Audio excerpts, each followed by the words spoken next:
ഇത് വിശുദ്ധമായ സഫാ പർവ്വതം. 4500 വർഷങ്ങൾക്കപ്പുറം ഹജറ ബീവി റളിയല്ലാഹു തആല അൻഹ തൻ്റെ കുഞ്ഞിന് ദാഹജലം അന്വേഷിച്ചുകൊണ്ട് ഓടിക്കയറിയ പരിശുദ്ധ മക്കയിലെ സഫാ പർവ്വതം. ഈ മലയുടെ മുകളിൽ നിന്നാണ് ഹജറ ബീവി താഴോട്ട് ഓടിയിറങ്ങിയത്. സഫയിൽ നിന്ന് മർവയിലേക്കും മർവയിൽ നിന്ന് സഫയിലേക്കും ഹജറ ബീവി റളിയല്ലാഹു തആല അൻഹ ഓടി. ദാഹിച്ച് കാലിട്ടടിച്ച് കരഞ്ഞിരുന്ന പ്രിയപ്പെട്ട മകന് വേണ്ടി വെള്ളമന്വേഷിച്ച് ഓടിയത് ഈ മണ്ണിലൂടെയാണ്. ആദ്യം സഫയിലേക്കും സഫയിൽ നിന്ന് പിന്നീട് മർവയിലേക്കും ഓടി. അങ്ങനെ 7 പ്രാവശ്യം ഓട്ടം പൂർത്തിയാക്കി. ആ ചരിത്രത്തിൻ്റെ ഓർമ്മകൾ അയവിറക്കിക്കൊണ്ട് പതിനായിരക്കണക്കായ വിശ്വാസി വൃന്ദങ്ങൾ സഫയിൽ നിന്ന് മർവയിലേക്കും മർവയിൽ നിന്ന് സഫയിലേക്കും ഇടതടവില്ലാതെ സഴി നടത്തിക്കൊണ്ടേയിരിക്കുന്നു. സഫയിൽ നിന്ന് മർവയിലേക്ക് നടക്കുമ്പോൾ അല്പം കഴിയുമ്പോൾ നീളത്തിൽ പച്ച ലൈറ്റുകൾ തെളിഞ്ഞ് കാണാൻ കഴിയും.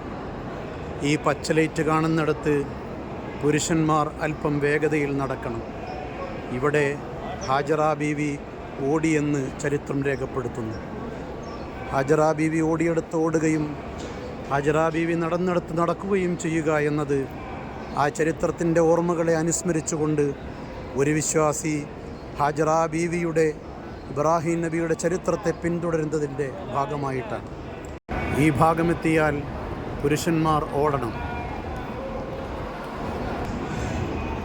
റബ്ബിഗ്ഫിർ വർഹം വതജാവസ് അമ്മാ തഅലം ഇന്നക അൻതൽ അസ്സുൽ അക്രം.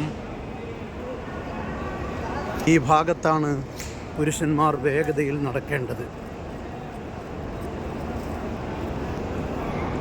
സഫയിൽ നിന്ന് മർവയിലേക്ക് ഏകദേശം 450 മീറ്ററാണ് ഉള്ളത്.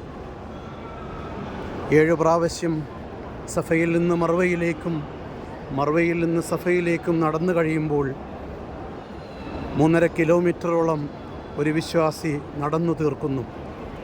ഹജറ ബീവിയുടെ കാൽപാദങ്ങൾ പതിഞ്ഞ ഭാഗത്തുകൂടെ 4500 വർഷക്കാലത്തെ ചരിത്രത്തിൻ്റെ പിറകിലേക്ക് ഓർത്തുകൊണ്ടാണ് ഓരോ വിശ്വാസിയുടെയും നടത്തം. മനുഷ്യവാസമില്ലാത്ത കരിമ്പാറകളാൽ ചുറ്റപ്പെട്ട് കിടക്കുന്ന വിശുദ്ധമായ മക്ക എന്ന പുണ്യനഗരിയിൽ സർവശക്തനായ തമ്പുരാനെ ആരാധിക്കുവാൻ വേണ്ടി നിർമ്മിക്കപ്പെട്ട ആദ്യത്തെ ഭവനം കബാലയത്തിൻ്റെ ചാരത്ത് പ്രിയപ്പെട്ട മകനെയും പ്രിയപ്പെട്ട ഭാര്യയെയും ഉപേക്ഷിച്ചുകൊണ്ട് ഇബ്രാഹിം നബി അലൈഹിസ്സലാം തിരിച്ചു പോകുമ്പോൾ ആ ഉമ്മ ചോദിച്ചു അത്രേ, ആരെ ഏൽപ്പിച്ചുകൊണ്ടാണ് നിങ്ങൾ തിരിച്ചു പോകുന്നത് എന്ന്. വിജനമായ സ്ഥലത്ത് ആരാരുമില്ലാത്ത ഈ മണൽക്കാട്ടിൽ ഈ കരിങ്കല്ലുകളുടെ കൂട്ടത്തിൽ ഉമ്മയെയും മകനെയും തനിച്ചാക്കിപ്പോയപ്പോൾ അവസാനം ഇബ്രാഹിം നബി പറഞ്ഞു അത്രേ, ഇബ്രാഹിം നബിയോട് ചോദിച്ചു, നിങ്ങൾ ആരെ ഏൽപ്പിച്ചുകൊണ്ടാണ് തിരിച്ചു പോകുന്നത് എന്ന്. അപ്പോൾ പറഞ്ഞത് അല്ലാഹു എന്ന മറുപടിയായിരുന്നു. എങ്കിൽ അവൻ കൈവടിയുകയില്ല എന്ന ഉറച്ച ബോധ്യത്തോടുകൂടെ പ്രിയപ്പെട്ട ഹാജറ ബീവി റളിയല്ലാഹു തആല അൻഹ ഈ മലമ്പ്രദേശത്ത് ഒറ്റയ്ക്ക് താമസിച്ചു. കയ്യിലുണ്ടായിരുന്ന വെള്ളവും കയ്യിൽ കരുതി ഈത്തപ്പഴവും അവസാനിച്ചപ്പോൾ ദാഹിച്ചു പരവശനായ കുഞ്ഞിന് ആ പ്രിയപ്പെട്ട ഉമ്മ മുലയൂട്ടാൻ ശ്രമിച്ചപ്പോൾ വെള്ളവും ഭക്ഷണവും അവസാനിച്ച് വിശന്ന് വലഞ്ഞ കുഞ്ഞ് കരഞ്ഞപ്പോഴാണ് കുഞ്ഞിനെ താഴ്ഭാഗത്ത് കിടത്തി പ്രിയപ്പെട്ട ഉമ്മ വെള്ളമന്വേഷിച്ചുകൊണ്ട് സഫ എന്ന മലയുടെ മുകളിലേക്ക് കയറിയത്. വെള്ളം കിട്ടാതെയായപ്പോൾ തിരിച്ചിറങ്ങുന്നു.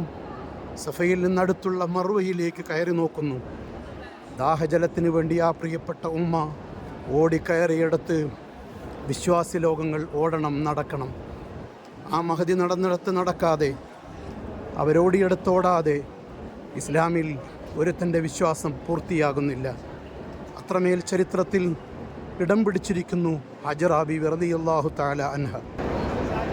ഇത് മർവയാണ്.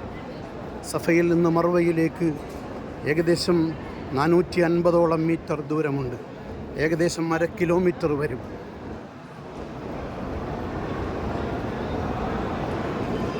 ഇത് മർവ. സഫയിൽ നിന്ന് മർവയിലേക്കാണ് ഹജ്റ ബീവി വെള്ളമന്വേഷിച്ചുകൊണ്ട് ഓടിക്കയറിയത്. പോയ കാലത്തെ ആ മലമ്പ്രദേശത്തിൻ്റെ കരിമ്പാറകളെ അനുസ്മരിപ്പിക്കുന്ന കരിമ്പാറകൾ ഇന്നും അതുപോലെ മർവയിൽ സംരക്ഷിക്കപ്പെട്ടിട്ടുണ്ട്.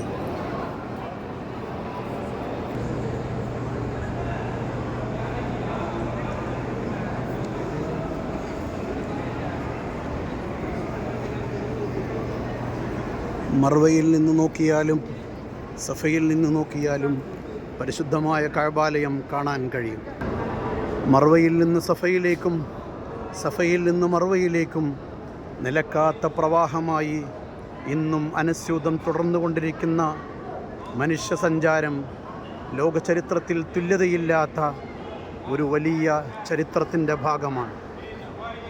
ഇടതടവില്ലാത്ത വിശ്വാസികളുടെ കടന്നുകയറ്റം, ഇടതടവില്ലാത്ത വിശ്വാസികളുടെ കാൽപാദങ്ങൾ തസ്ബീഹുകളായി, തഹ്ലീലുകളായി, തക്ബീറുകളായി പോയ കാലത്തിൻ്റെ ചരിത്രത്തിൻ്റെ ഓർമ്മകളെ അനുസ്മരിക്കുകയാണ് സഫയും മർവയും.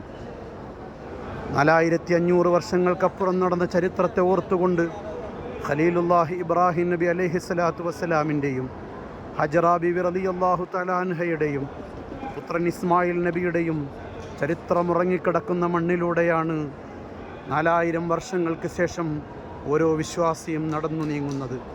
ഒരു വല്ലാത്ത അനുഭൂതിയായി, ഒരു വല്ലാത്ത ഓർമ്മകളായിട്ടാണ് ഇത് ജീവിതത്തിൽ അനുഭവപ്പെടുക.